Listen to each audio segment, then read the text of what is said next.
hay que enfatizar que los amos del mundo es la ciudadanía normal y corriente. Estos son los que debían ser los que controlan su propio destino.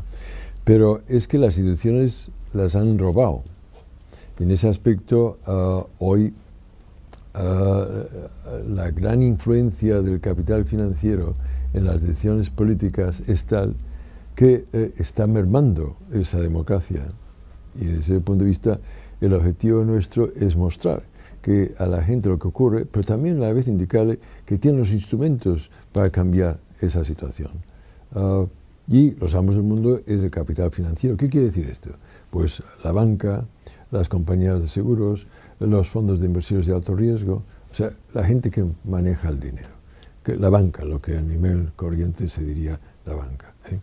Y que está muy concentrada. O sea, que en ese aspecto, lo digo porque a veces se dice, los mercados financieros, y claro, es una categoría excesivamente abstracta, que entonces uno, ¿y cómo se come eso? ¿Cómo uno se puede oponer a los mercados financieros? Y no son los mercados financieros, son instituciones con personas que las dirigen con nombre propio y que se puede decir, esta es la persona o personas que nos están amargando la vida. El intento del libro es popularizar toda una serie de conocimientos porque la realidad es relativamente fácil de entender. Lo que pasa es que hay todo un aparato ideológico, mediático, político, etcétera, etcétera, que consiste en ofuscar la realidad. Pero la realidad es de que hoy se han creado toda una serie de problemas artificiales como consecuencia de este enorme poder. Uno de ellos es la famosa deuda pública. La deuda pública es una entidad creada resultado de una distribución de poder. Cuando el Banco Central Europeo, que no es un banco central, es un lobby de la banca, presta dinero a la banca privada a unos intereses del 1%, y con estos intereses del 1% la banca compra deuda pública a unos intereses de 6 o 7%, en el caso español e Italia, es el negocio del año. Y claro, para la banca le va muy bien que la prima de riesgo está a este nivel, porque recibe intereses más altos. Pero oiga, si en lugar de ese sistema de gobierno del euro que existe, que se ha diseñado precisamente para beneficiar a la banca a costa de los estados, si tuviéramos un Banco Central Europeo, que fuera un Banco Central, y que por lo tanto imprimiera dinero, pero se lo prestaría al Estado, a unos intereses del 1%, ¿usted sabe cuál sería la deuda pública de España? En lugar del 90% sería 14%. Entonces es una deuda artificialmente creada que ha beneficiado a la banca. Al ciudadano normal y corriente no le ha beneficiado nada, antes al contrario, un sacrificio enorme, ahora con unos recortes brutales, y no hay otra manera de definirlo, que está dañando el bienestar de las clases populares a fin de pagarle esa deuda a esos grupos minoritarios, y es ahí donde el libro dice, oiga, aquí movilícense, porque en este momento se nos ha robado nuestra propia democracia, nuestros propios instrumentos, que costó mucho llegar ahí, y se está siendo robados a base de un diseño que se hizo por unas fuerzas muy conservadoras y muy reaccionarias que controlan el gobierno del euro, y entonces estamos en una situación en la que el pueblo español está aquí pagando cuando el pueblo español no fue ni siquiera consultado en esas decisiones.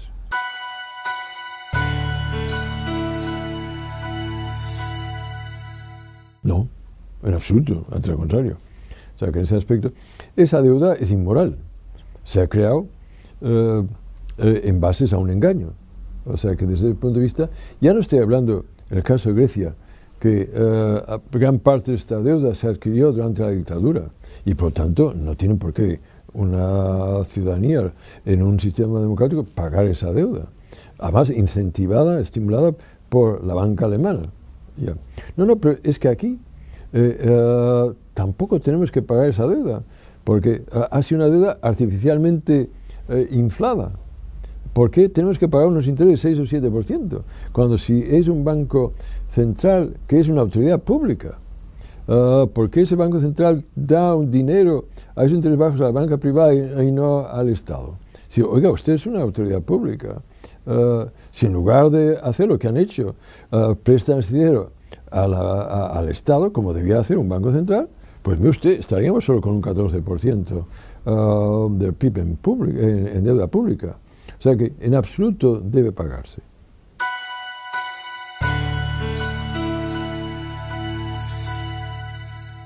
¿Qué hace un banco central digno de su nombre? Muy fácil. Imprime dinero y compra deuda pública de su Estado. Eso es lo que hace el Federal Reserve. Cuando los intereses de la deuda pública se disparan, pues el Banco Central compra mucha deuda pública, con lo cual los intereses bajan. En contra de lo que se dice, no son los mercados financieros los que determinan los intereses de los bonos públicos, es el Estado Central. En un Estado Central en el que hay un Banco Central digno de su nombre. Entonces, es el Banco Central el que establece los intereses de la deuda pública. No son los mercados financieros. Esto es muy importante que se entienda. Bien, entonces, el hecho de que el Banco Central Europeo no haga eso, que es un lobby de la banca, que no un Banco Central, nos ha llevado a esa situación. ¿Por qué no está en esa situación Estados Unidos? Pues porque el Federal Reserve Board le compra deuda pública al Estado federal y los intereses de la deuda son muy bajos, por debajo del 1%. O sea que desde el punto de vista, pero es que lo mismo ocurre en Alemania, lo mismo ocurre en la Gran Bretaña, lo mismo ocurre en el Japón, y lo mismo, por cierto, ocurría en España cuando teníamos un Banco Central. ¿Me explico? O sea que desde ese punto de vista, un Banco Central Europeo tendría que hacer controlar la inflación, pero también estimular la economía.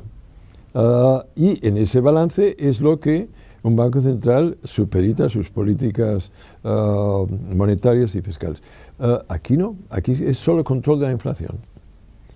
Y a ese objetivo se supedita todo lo demás. Y claro, crear una situación en la que estamos con un enorme desempleo. El crecimiento, desde que existe el euro, el crecimiento en Europa es más bajo que en el crecimiento de Estados Unidos. Y es lógico, porque la política final del mal llamado Banco Central Europeo, que repito, es un lobby de la banca, sobre todo la banca alemana, el objetivo es reducir la inflación. Y tenemos una situación de una bajísima inflación, en realidad el problema de una deflación, y mientras un crecimiento muy bajo con un disparo del desempleo.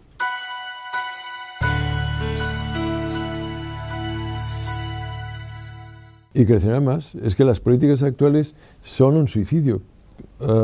Crecerán más. O sea que desde ese punto de vista, las políticas actuales que está siguiendo tanto la Unión Europea bajo la dirección de la canciller Merkel, como el Banco Central, como la Comisión Europea, y aquí en nuestro país el gobierno central, nos ocurre también en Cataluña con el gobierno más, son suicidas. O sea, es imposible que con esas políticas de austeridad se salga de la crisis. Es imposible. Ahora incluso el Fondo Monetario Internacional ha reconocido hace poco que se va en mal camino. Esto lo ha reconocido el Gabinete de Estudios de Investigación.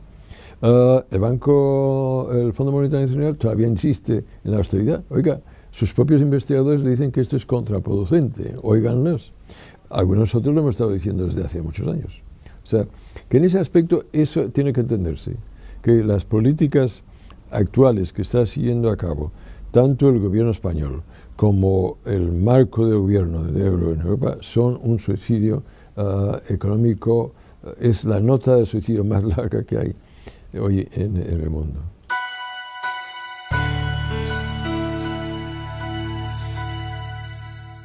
Podría, o sea que vamos a ver. España tiene alternativas. Una, seguir lo que está haciendo. Esto es el peor de los escenarios. El peor de los escenarios es este. O sea, no puede condenarse a un país a que el 50% de la juventud esté en el desempleo. Esto no es aceptable. Y irá subiendo más. O sea, yo le garantizo que con esta vía el desempleo todavía subirá más. O sea que eso es inaceptable. Otra alternativa, que sería la que yo preferiría, pues lo mismo que hizo el presidente Roosevelt con el New Deal para salir de la Gran Depresión a principios del siglo XX en Estados Unidos. Había la depresión. ¿Y cómo se resolvió? Pues a base de una enorme expansión del gasto público, y la sindicalización fue favorecida por el Estado federal a fin de incrementar los salarios. O sea que así se aumentó la demanda doméstica y así se salió de la crisis, porque el problema era la falta de demanda. En Europa, ¿qué pasa después de la Segunda Guerra Mundial? Las economías están en muy mala forma. ¿Cómo se sale de esto? Pues a base de una enorme expansión del gasto público estimulados por el Plan Marshall. Y ahora estamos en una situación semejante, camino de la gran presión. Y en lugar de facilitar la expansión del gasto público para estimular la economía, la están recortando. Oiga, la economía privada está ya muy paralizada. No va a liderar esa recama. ¿Cuál lo puede hacer? ¿Cuál es la agencia? Es el sector público. Va y me lo recortan. Entonces, es que no hay manera de salir de esa situación. Entonces, ¿cuál sería? La alternativa que yo favorecería es la expansión del gasto público.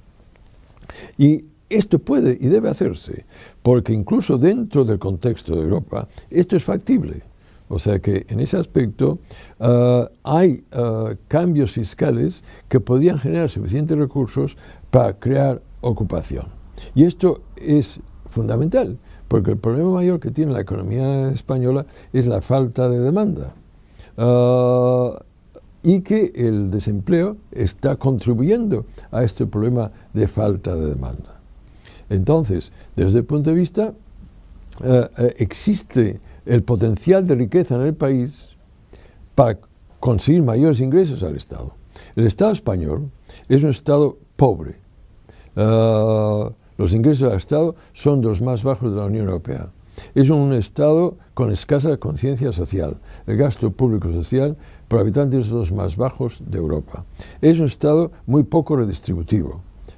Es un Estado con políticas fiscales muy regresivas. Oiga, mire usted, España no es un país pobre. El Producto Interno Bruto per cápita de España ya es el 94% del promedio de la Unión Europea a los 15. Oiga, no es tan pobre, ya estamos casi ahí. En cambio, el gasto público social por habitante no es el 94% del promedio de la Unión Europea a los 15, es solo el 72%. Si en lugar de ser el 72% del promedio del gasto público social de la Unión Europea a los 15 fuera el 94%, teníamos 66.000 millones de euros más. ¿Qué ocurre? Le estoy diciendo que España tiene 66.000 millones de euros. Lo que pasa es que el Estado no lo recoge.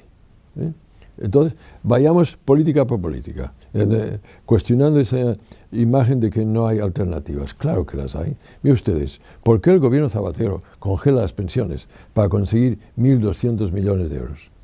Oiga, si usted revierte la bajada de impuestos de sucesiones que aprobó usted en el año 2006, si revierte de nuevo la rebajada de impuestos de sucesiones, usted podría conseguir 2.500 millones de euros. Y si recupera el impuesto de patrimonio, podría conseguir 2.200 millones de euros. Y si anula la rebajada de impuestos de las personas que ingresan más de 150.000 euros al año, conseguiría usted 2.300 millones de euros. Mire usted, ¿por qué baja las pensiones y no hace esto? ¿O por qué, señor Rajoy, usted recorta 6.000 millones de euros a la sanidad, que se va a cargar la universidad, el sistema sanitario? ¿Y por qué no revierte usted los impuestos a las empresas que facturan más de 150 millones de euros al año y que representan menos del 0.12% de todas las empresas de este país?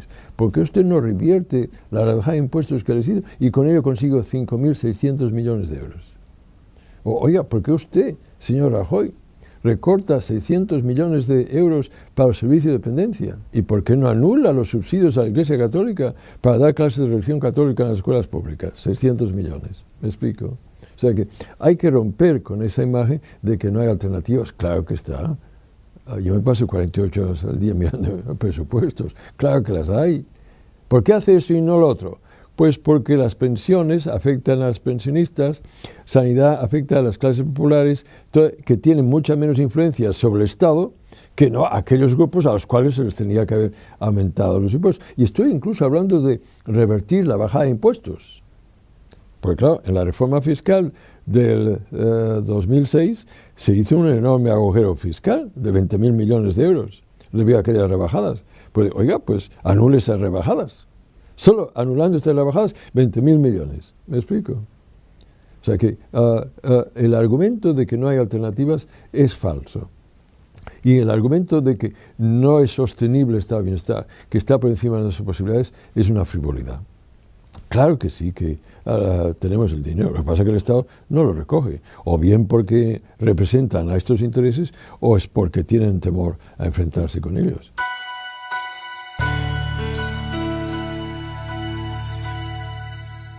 Salir a la calle. Mire usted. Lo peor que puede ocurrir es el sentido de que no se puede hacer nada. Mire usted. Y hay que recuperar la historia de nuestro país, que es muy olvidada.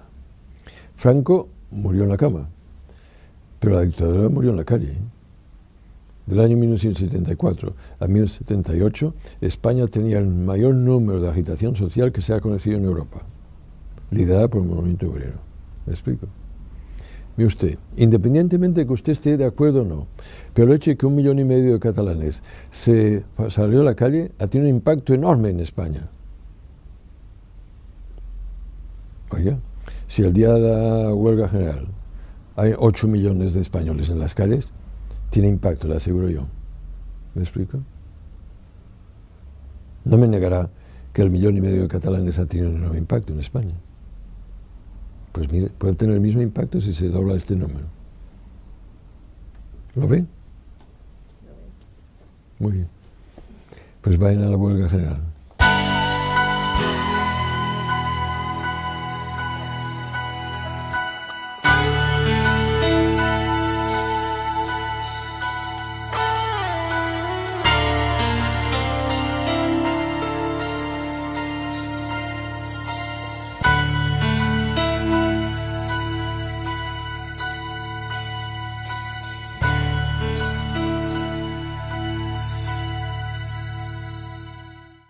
Y los amos del mundo es el capital financiero. ¿Qué quiere decir esto?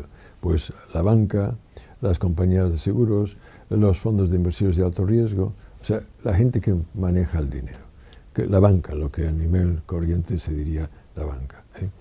Y que está muy concentrada. O sea, que en ese aspecto, lo digo porque a veces se dice, los mercados financieros, y claro, es una categoría excesivamente abstracta, que entonces uno, ¿y cómo se come eso? ¿Cómo uno se puede oponer a los mercados financieros?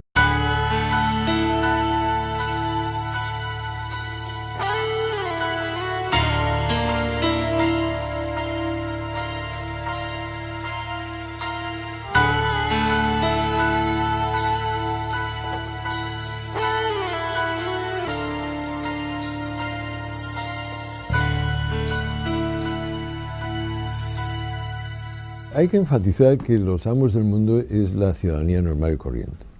Estos son los creales como consecuencia de este enorme poder. Uno de ellos es la famosa deuda pública.